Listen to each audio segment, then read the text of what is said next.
Hello, welcome to Locked on Sharks, the premier hockey podcast of your favorite team in the Bay Area. On today's episode, we are joined by San Jose Barracuda goalie Strauss Mann. We talk about his journey leaving Michigan, going to Sweden, and then on his way to San Jose, the difficulty of playing for multiple teams in the same season, and just get to know a little bit about Strauss Mann a little bit more. So all that and more on today's episode of Locked on Sharks.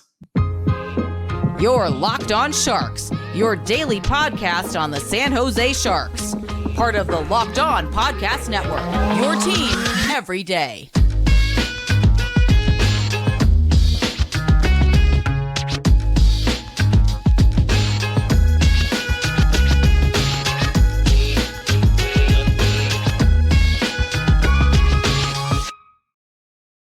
I'm your host, JD Young, contributor at Fear the Fin, RIP, and San Jose Hockey Now. I want to thank you for making Locked on Sharks your first listen. We're free and available wherever you get podcasts, and of course, you can watch on YouTube as well. And remember, Locked on Sharks covers your team every day, Monday through Friday. And we have a great interview with Strauss Mann today. Do want to let you know some technical issues with this episode. We recorded this Friday night when they were in Abbotsford. Wi-Fi in Abbotsford, not the greatest. So if you're watching on YouTube, we had to kind of about 5-6 minutes into the episode, had to switch Strauss from camera to audio only. If you're on YouTube though, good personal friend, big shout out. Liz Childs sent some of her photos that she's taken of Strauss Mann, like at warm-ups and the games and all that fun stuff. So I kind of have just gonna cycle these in here throughout the entire episode. That way, just something to look at other than just me talking the entire time. So before we do get into the interview, do want to let you know that today's episode is brought to you guys by FanDuel. The FanDuel is the official sportsbook partner of Locked On. Make every moment matter more. Visit FanDuel.com/LockedOn today to get started.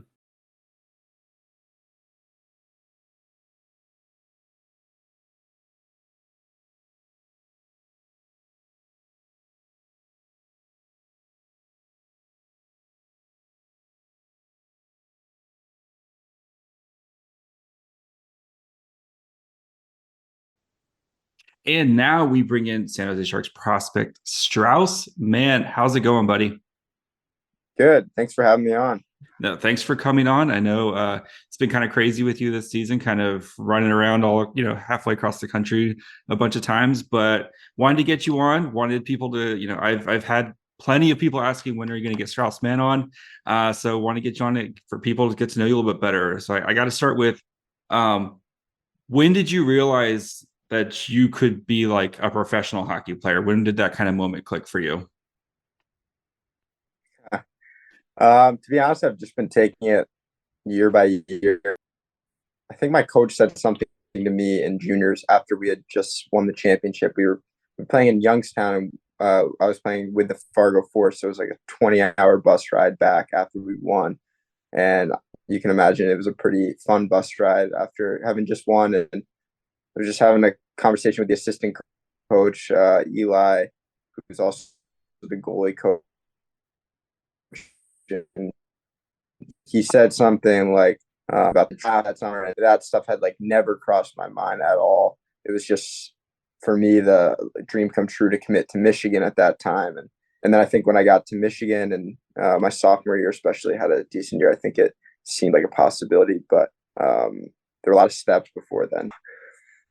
So I always ask with goalies, what possesses you to stand there and have men fire frozen pucks at you? Like, when did you be like, oh yeah, I want to be a goalie? When did that kind of click for you?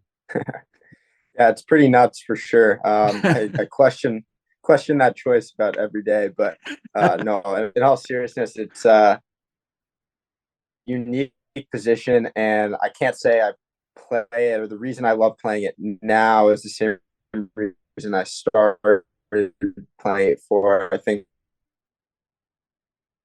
I probably started when I was 10 or so, maybe 9, playing goalie, and started hockey maybe 1 or 2 years before that. And Yeah, I think I liked having like control of the outcome so much. I'm a little free, it makes sense.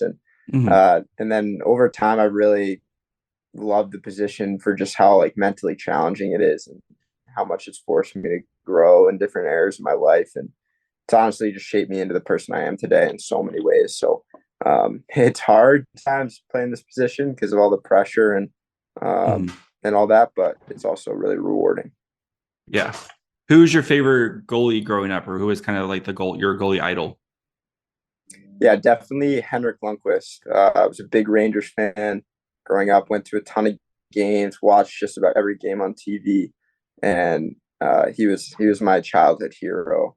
I have a Mhm. fat head of him right above my bed, my childhood bedroom, and um, yeah, he was a writer, and just being able to watch him every night was a real treat for me. And yeah, I'd say I played some of that from his game into mine and tried to always carry that competitive edge that he had.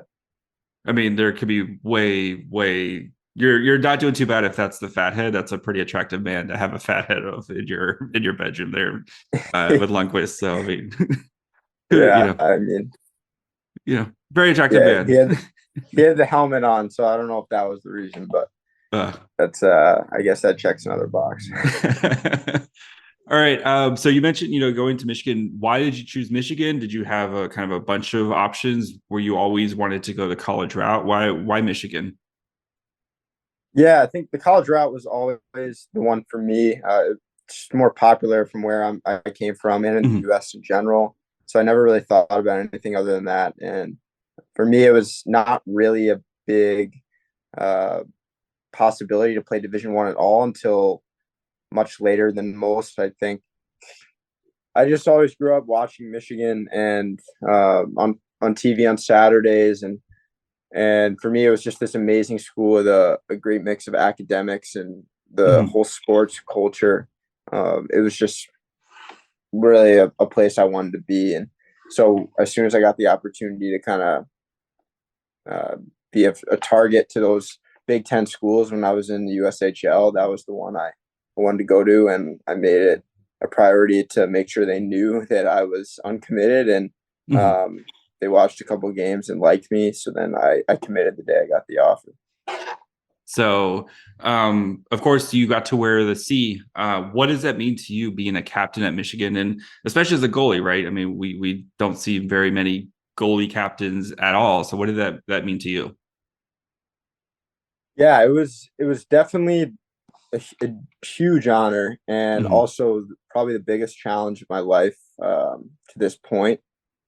It was COVID year, so there were just about every restriction in the book you could think Yeah. of for our team, and you got a brand new freshman class of 10 plus guys, and about half of them are supposed to be top 10 picks in the NHL. So trying to create a cohesive team that played together and also had a season because to throughout all the ups and downs of COVID and Mhm. with all the restrictions, like I said, was a huge challenge. And it wasn't just on me; it was coaching staff, and also I had a co-captain, Jack Becker, and two great assistant captains, uh, Nick Blankenberg and Jimmy Lambert. And it was really difficult at times, but I learned a ton from it, and it was a really rewarding experience that I'll always look back on for the rest of my life and remember and cherish. And no matter where I go in my career, hockey wise or non hockey wise, like I think I've just learned so many lessons from that experience that I'll carry with me. All right, guys, before we continue with Strauss Mann, continue talking about his, just his journey that he's been on, kind of the difficulty of bouncing back and forth between, Sweden or between Wichita and San Jose, kind of, just the mental mindset that it has, and just get to know more about Strauss Mann. Do want to let you guys know about our friends over at FanDuel. If you don't know by now, FanDuel is the best way to bet on the NBA. Now that we're past the midway point, it's the perfect time to download FanDuel, America's #1 sportsbook, because new customers get a no sweat first bet up to $1,000. That's bonus bets back if your first bet doesn't win. Just download the FanDuel Sportsbook app. It's safe, secure, and super easy to use. You can bet everything from money line to point scores, the threes drained. I really like the 2x3. Within the first 3 minutes, if you've won, 2 3-pointers scored in the first 3 minutes. Sounds pretty easy, especially when good old friend Steph Curry's playing. Plus, FanDuel even lets you combine your bets for a chance at a bigger payout with a same game parlay.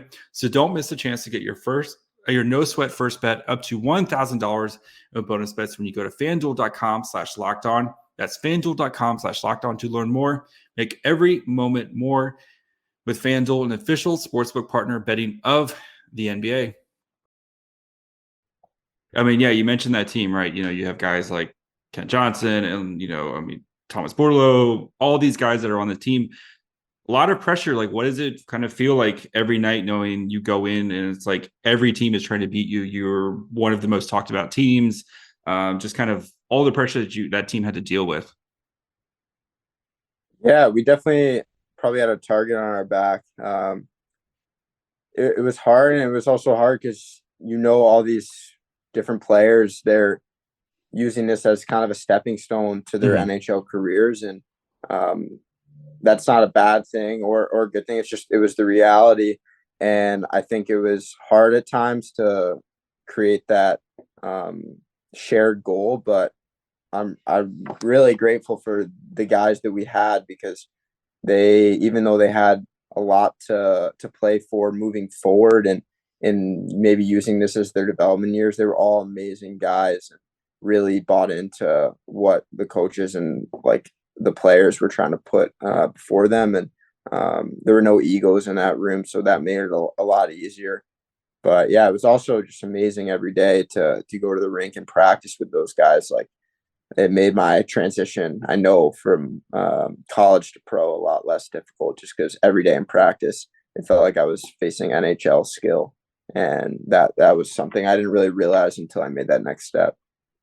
I mean, yeah, you talk about the guys that are on that team. I was going to say, I'm sure practices were really hard, but then at the same time, it's like the games might have been a little bit easier because it's like I'm facing these type of dudes in practice, and then you're playing, some random school that's just like, oh yeah, like, I don't have to, it's not as hard as practice, right?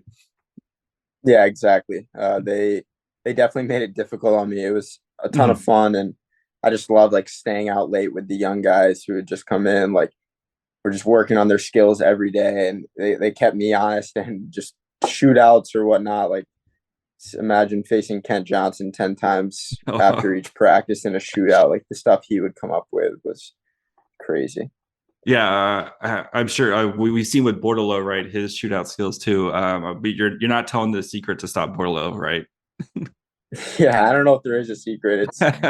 It's impressive, and obviously he does some really cool stuff. And the hard part is that he changes it up just about every time, so there's no predicting it. All right, and then of course you went to Sweden. You played for Skellefteå. I think I butchered that name at least halfway decently. How good's your Swedish? Very bad. Very bad. Yeah, very bad.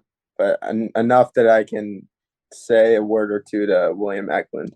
Okay, that's all I need nowadays. That's good. So how was playing in? You grew up. You said you grew up in Connecticut. Like, kind of, played in the Midwest. How was it living in Sweden for a year? What was that experience like?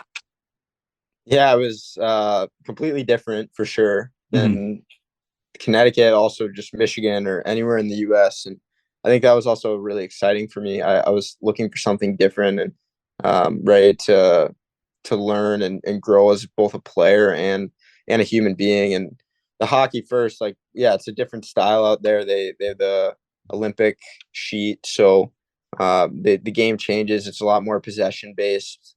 Teams don't shoot as much necessarily, more kind of looking for the backdoor plays, and I had to adapt to that for sure. And then as a person, living in northern Sweden, 10-hour drive straight north of Stockholm, it was cold and dark and very different culture, but I tried to adapt the best I can, and I tried to do it in that scenario. And just, I was really lucky. Like, the guys in the team, man, I think Swedes in general are just all like amazing people. I've yet to meet a bad person who comes from Sweden. Yes. But also I was really lucky that the North Americans and other imports that were there were great. And I met a lifelong friend in a guy named Michael Kappa, who's still playing out there for a different team, but in the same league. And that made the process a lot easier, just to have a really good buddy that understands what you go through as a import. But yeah, it was a great year and really fun. I mean, look, kind of, scrolling through Instagram, you seem like a very much a you like to be out in the sun guy. So how was like living, when it's insane amount of darkness there? Yeah, I'm definitely soaking in every ray I can get this year in San Jose. Yeah, it was hard. It was weird. Like in December and January, you get home from the rink and it would be dark, and you maybe get a little bit of sunlight right before you got to the rink or right after. But besides that, it was pretty much dark all day. I bought a big red light panel to try and help my mood and help as much as I could, but I don't know how much that did. Might have been placebo, if anything.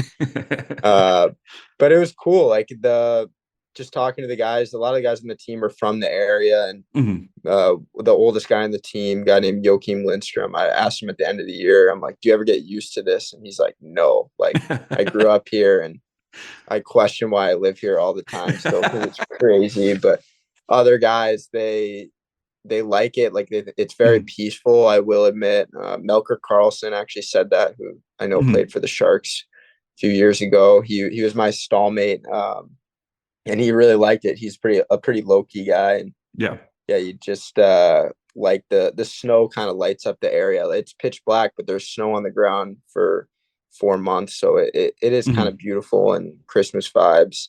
But yeah, I was definitely excited to see spring come. That's for sure.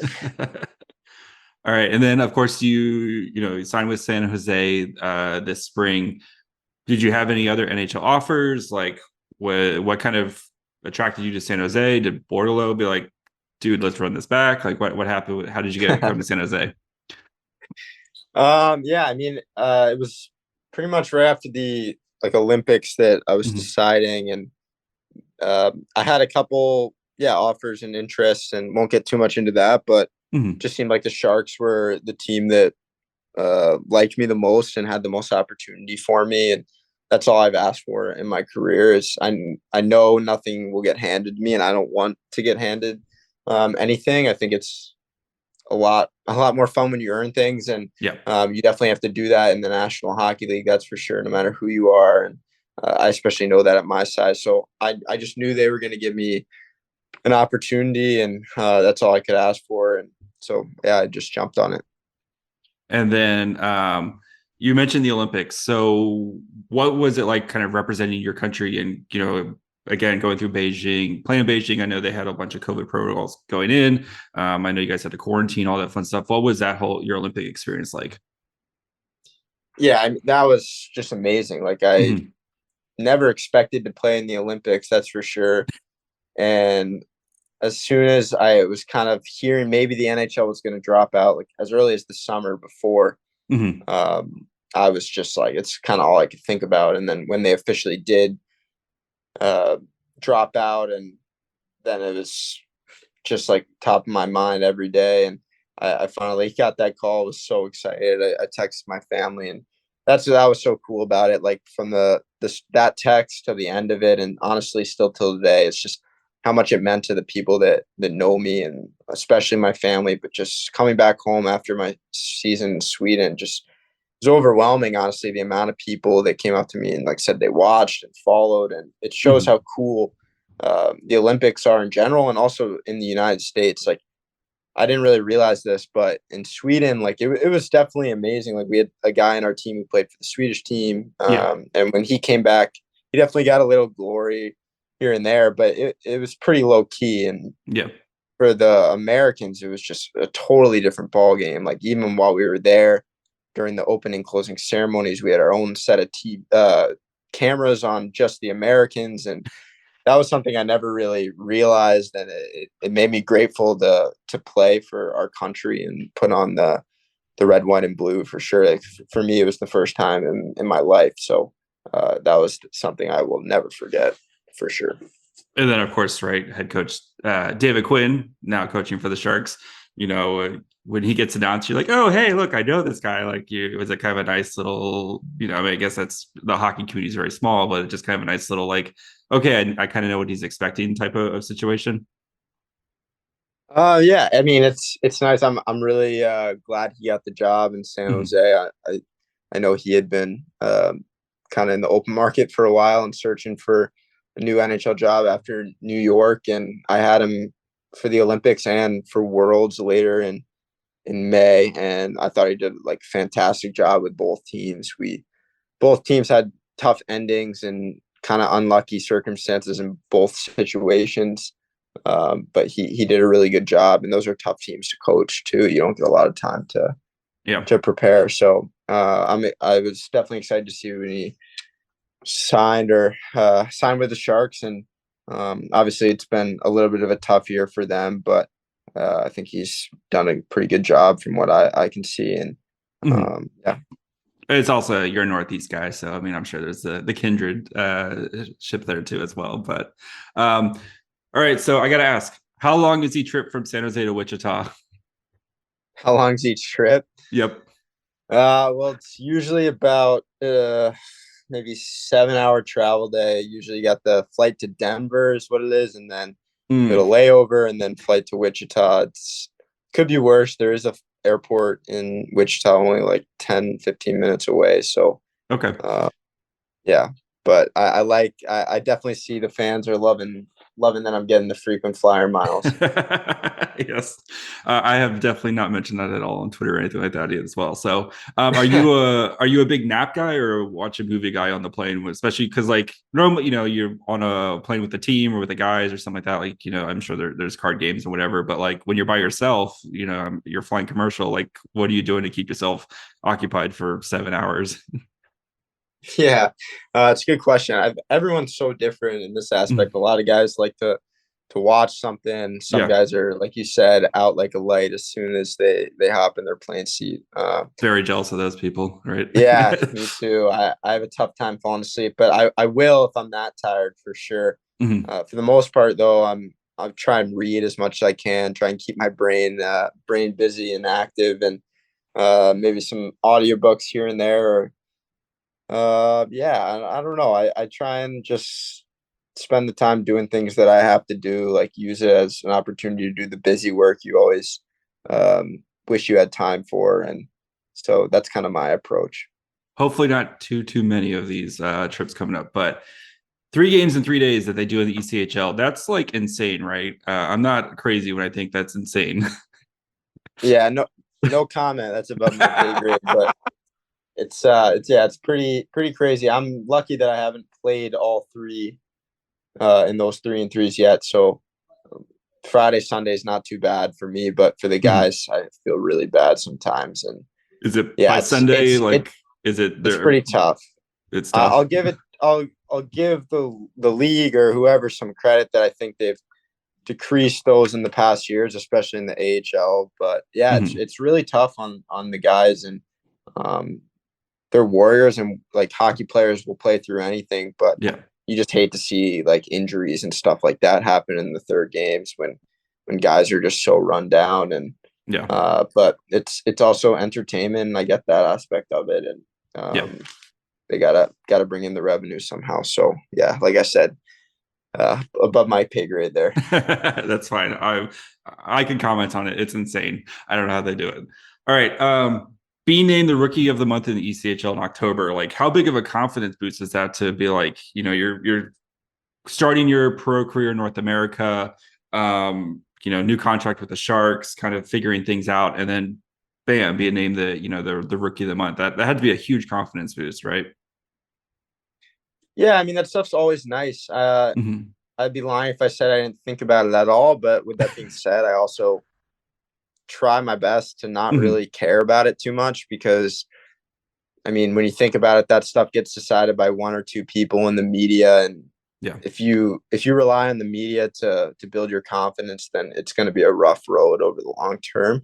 That's my belief. So I just try and kind of stick with my process and always come back to it. And yeah, like I said, like it's nice to have that as reassurance that I'm on the right path and I'm doing things right, and that other people are recognizing it. With that being said, it was, I think, maybe 2 or 3 games I'd played, maybe 4 at the most at that time. And I know it's a long season, so I was just trying to just keep controlling what I could, and just hoping things would fall my way. What's the mindset when you kind of bounce between two teams like you have between the Thunder and the Barracuda? Is it like two friend groups that never interact? Like what, like kind of what, you're like a set of guys where they have their pregame traditions or whatever, and then you go to another set of guys where they do things differently. Like how does it just kind of bounce in between that? Yeah, it's definitely pretty odd. I can't say I've ever done anything like that in my career before, but definitely a good learning experience for just being a goalie in North American pro hockey. It's talking to Deller. He's like Been there and done everything. Yeah, like it's been like the majority of his career is like that, whether from the coast to the A or the A to the NHL. There's just a lot of uncertainty, a lot of new faces, and like I'm really grateful. Both teams are just a bunch of great guys, both Barracuda and Wichita Thunder. So many good people. That everyone was super welcoming. But yeah, it was just a little bit weird, especially with the short stints to kind of be going in and out. And I mean, I personally, part of the reason I played the game is to feel a part of something, and to go to battle for your teammates and to win games, and to feel that camaraderie amongst each other. And it was a little bit hard at the beginning to not feel as much of that, because you kind of don't know where you identify with your team, and what role you play on what team. So that was interesting, but you kind of learn to just realize that, yeah, you might not be there tomorrow or in a week, but tonight matters, and you have the ability to help a team in the present moment, and that's really cool. All right, so how talented do you think this Barracuda team is? Yeah, we're a good team. Obviously, we started off really strong this year. I think we were 4-0, and we could see that right away. And throughout the course of a season, there's ups and downs, and there's a lot that goes into that, whether injuries or the mental aspect of the game. And now we've obviously added a couple really great players at this point. We're getting healthy, so I personally have a good feeling about the last parts of the season for the CUDA, and I think there's a good feeling in the locker room. We just have to go out and execute now, and yeah, that's all that can be said there. All right. Surrendering expectations. What does that mean to you? Surrendering expectations. I think I said that along the way to someone. I'm forgetting who. But yeah, I think I came into the year with all these expectations for myself, wanting to fulfill X goal or Y goal. And obviously, from the beginning, a lot of it was out of my control. I think that's the reality of pro hockey, is some things are set in stone from the beginning, not that they can't be changed. And so my expectations quickly got shifted or shattered, whatever you want to call it, for the first part of the season. And I think while having goals and everything is healthy, if you get too caught up in the external things and things you can't control, I mean, it's the big cliche, but control what you can control. It can be hard sometimes. But if you're a little more focused on, just like I said, your process and taking care of your business every day, and trusting that the other stuff will take care of itself, then there's not as much of a reason to get caught up in the other stuff. So I think I said that's the advice I'd give myself, is surrender some of the expectations, if that's what you're getting at. And yeah, for me, that just means not really caring about where I'm at, where I'm playing, or what the circumstances are, but just giving it my best, and having faith that it will go my way at some point. It's kind of not a matter of if, more when.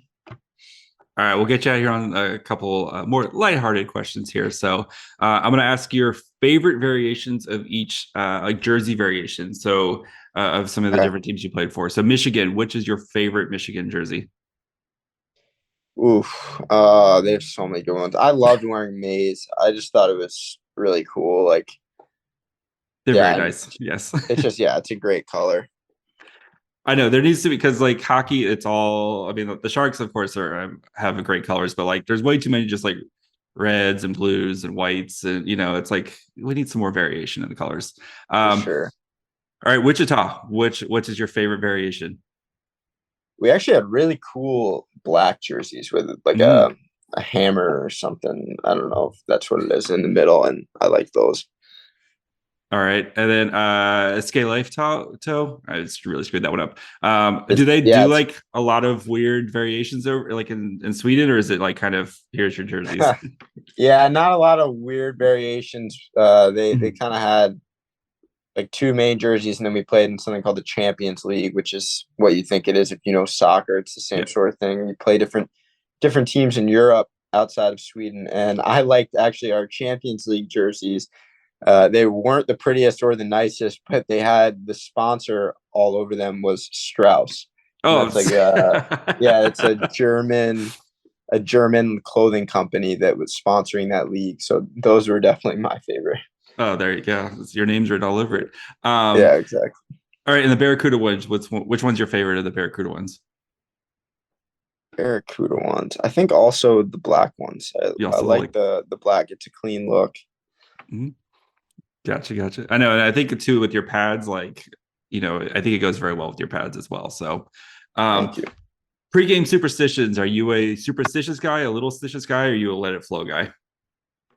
Uh, I wouldn't say superstitious. I just have my routines. I think the difference between superstitious and having routines is if a superstition doesn't go your way, then you start to think that the game is Mhm. gonna go really poorly. And for me, I have things that I do before every game, but I know that they're not gonna determine directly how I play. They're just things that I've learned over my years playing hockey that I feel like will give me the best chance to feel ready and prepared. So I keep it. I wouldn't say simple, but I guess simple in the mental part of it.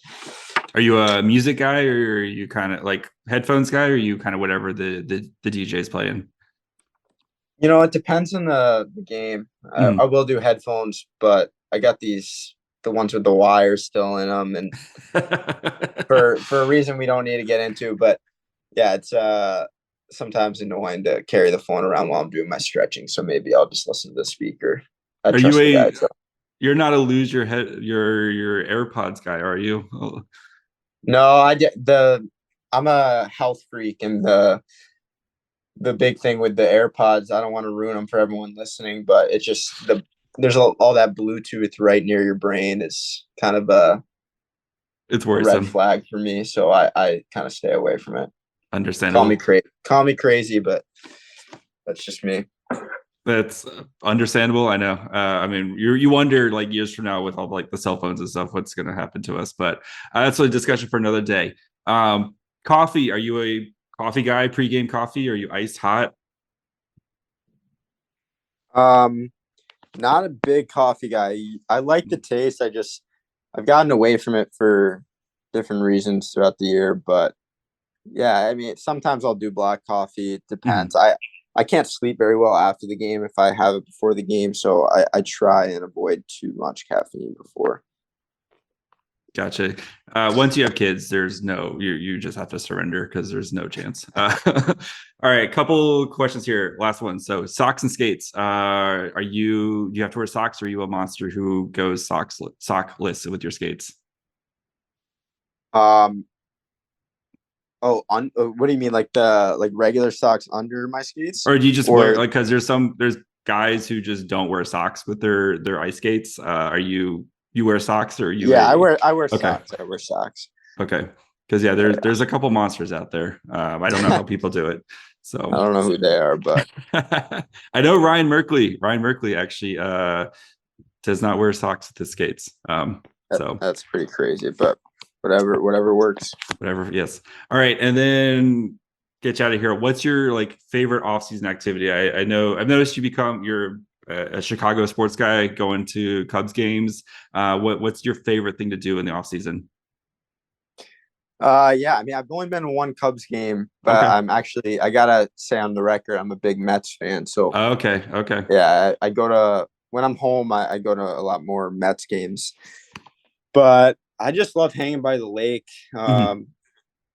I've gotten pretty into wake surfing in the past couple of years, and I don't go too hard at it because I don't want to mess up my body Yes. or anything. But it's kind of my happy place, just being on the wake on the back of the boat with the music going and your friends and family and in the boat with you. So yeah, that's my thing, I'd say.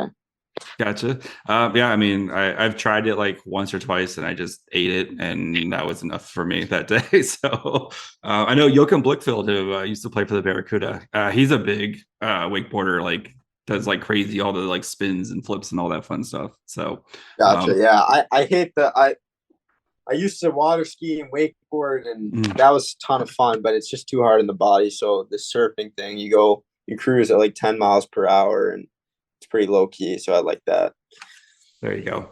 Strauss, you've said it all. Thank you so much for your time. If you want to shout anybody out, say hi to the family, whoever, you have all the time in the world, buddy. All right, thank you.